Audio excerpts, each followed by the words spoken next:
This story is going to make me sound crazy, but here goes. Before this incident, I had never used a Ouija board in my life.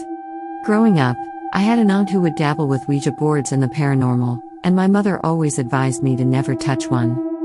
One day, my partner decided it would be fun to buy a Ouija board and use it with a few friends. I wouldn't say we were complete skeptics, but I don't think any of us were really expecting anything wild to happen. We went on the internet and looked up how to safely use one and plan out what kind of questions we should ask. So, we run to Toys R Us and pick up a Hasbro Ouija board. We didn't really want to use it at our house, so we gathered up a couple friends and I drove to a state park a few towns over. We start to head up the hiking trail and find a good spot to lay the board down. We begin going through the motions of asking if there was a spirit who would like to communicate, etc., etc. The planchette moved with ease. It's a really strange, powerful feeling when it glides across the board. The planchette it came with was a thick hunk of plastic, and there was quite a bit of friction when trying to intentionally move it on the board. We were a bit stunned that the damn thing was working. We asked the spirit if it was a good spirit. Of course, the planchette moved over to no. We then asked if it wanted to harm us. Planchette moves over to yes. My partner asked how it would go about doing this. The board began to spell out ENGINE. We see a group of hikers coming up in our general direction, and we carelessly put the board away without properly saying goodbye. She explains the car problem and asks how much it would be to fix it. We hear on the other line the person ask if I am a boy or girl. The woman says girl, and the man on the line simply said, good. Nope. We get out of the car and tell her the tow truck should be there soon and thanks for her help. We gave her the Ouija board and told her she could keep it because we didn't want it anymore. I still wonder what she did with it. She kept trying to get me to give her my phone number, and kept saying she would come with me to get my car fixed from her friend. Eventually, she fucked off. We ended up getting back home late. Told the AAA guy how we were fucking around with a Ouija board and met the weird lady afterwards. He said he wouldn't have picked us up if he had known that. The next day, my partner opened his text that he sent out when we were waiting for the tow. In a conversation with his mother, the text box had yes Satan yes written out. The message wasn't sent, but he sure as hell didn't write that. The next day I called the hospital to see if that woman even worked there, like she had claimed. Nope. They transferred me to 2 different floors, and there was no ultrasound technician working there with my name. To this day, I still don't know how to explain what happened that night. And I'm sure as hell never using a Ouija board again. Also, the dealer the woman claimed to be waiting for never even showed up. So, what she was doing that night, and what her intentions were, I'll never know. We start chatting with this woman and thank her for letting us use the jumper cables. Turns out, she has the same name as me, which the board had previously spelled out, perhaps a warning. She tells us that she works as an ultrasound technician at a local hospital and has cancer in young children. We ask her what she was doing in the parking lot, to which she explained she was waiting for her weed dealer. Medical marijuana is legal in my state, so I was a bit perplexed but didn't think anything of it. I was just grateful she was helping us. I go to try and start the car and it still doesn't work. It just kind of rolls for a few feet in the parking lot before shutting off. At this point it's getting dark and I begin to come to terms with the fact that I'll have to call a tow truck. Our friends ended up getting picked up, and my partner stayed with me as we waited for the tow truck to arrive. We told the woman she could leave, since she was still weirdly waiting with us. She offered for us to sit in her car while we wait, because it was raining again. I asked her if she could pop the trunk so I could sit on the ledge, but she told me the trunk didn't open. So, stupidly, I get in her car with my partner. The weird woman made a joke about disabling her child safety locks in the back, so I won't think she's trying to keep us here. That rubbed me the wrong way. She starts telling me that maybe I should just leave my car there, and offered to give us a ride home. I politely decline. Then, she tells me that she has a friend whose husband works for VW, and he could surely fix my car for a good price. She calls up her friend, and because we were in the car, it was quiet enough that my partner and I could faintly hear the other line. We hike back down to another secluded area, and decide to try again.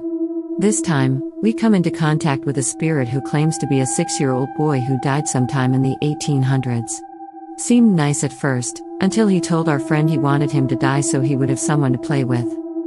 We decide to ask the board questions only we would know the answers to. Each person asking the question took their hands off the planchette, to be certain. The board got every damn question correct, and that's when I started to feel a bit uneasy. I honestly couldn't believe it. The board then proceeded to spell out my name. I was confused as to what that meant. Soon after, it began to rain, so we told the board that we had to go, and asked it to help us bring the planchette down to goodbye. It complied.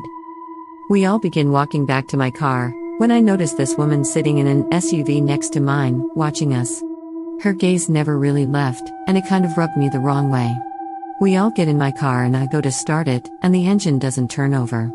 It was almost as if the battery was dead, but my accessories still worked. I begin to shit bricks. I hadn't had my car for very long and it never gave me trouble. It seemed like way too big of a coincidence. I look over at that woman and put my window down and ask her if she has jumper cables. She reaches behind her and pulls them out, as if she had them ready. We get out of my car and hook them up, when my partner's friend's phone rings from a number he doesn't recognize. He picks it up and it was someone just asking if we were okay. He chalked it up to the fact that a drug dealer previously had the number, so he got a lot of unknown calls. Weird. Family used a Ouija board to contact my dead brother while I was at work. Found out while I was at work and I flipped the fuck out. I'm Christian, who has dealt with things.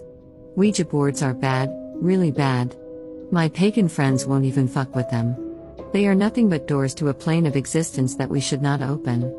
I get home, demand we decide to get rid of it. After an hour or so we get rid of it. I contact my friend who is a priest, he tells me how to dispose of it properly. I then decide to gather everyone and say the Lord's Prayer. When we get to deliver us from evil, we weren't able to finish. We were standing in a circle while we recited the prayer. It was 3 a.m. All family members were pushed. My dad to the ground, everyone else to the couch behind them. I remained standing. My feet felt like they were in concrete. My dad began to convulse while he was on the ground. I'll never forget the screams and shouting from everyone terrified. I looked up and said, Jesus, grab hold my tongue, and for 5 minutes I couldn't control my body. I was saying things I didn't understand. It was English, but I don't at all remember what I was saying. My dad was getting dragged towards the front door. My stepmom said my eyes looked like fire, and I was beyond enraged, I yelling at this demon. Finally it let go of my dad. And I came back. I grew up always being told to never mess with a Ouija board, so of course I was always very curious about them. When I was in high school, a friend of mine asked if I wanted to try hers with her. This friend lived on an old farm and we set up the board in the basement of her 100-year-old house. We started asking questions and a boy started talking to us. At first, we were asking silly questions, and he was answering in a similar fashion. He told us that he had died on the farm generations ago while working as a farm hand, something that was very possible. After talking for a while, we ended this session and went about our day. A few days later, we tried the board again. This time, the boy didn't seem to want to talk to my friend, only me. We thought this was strange, but kept asking our silly questions. The boy started getting mad at us.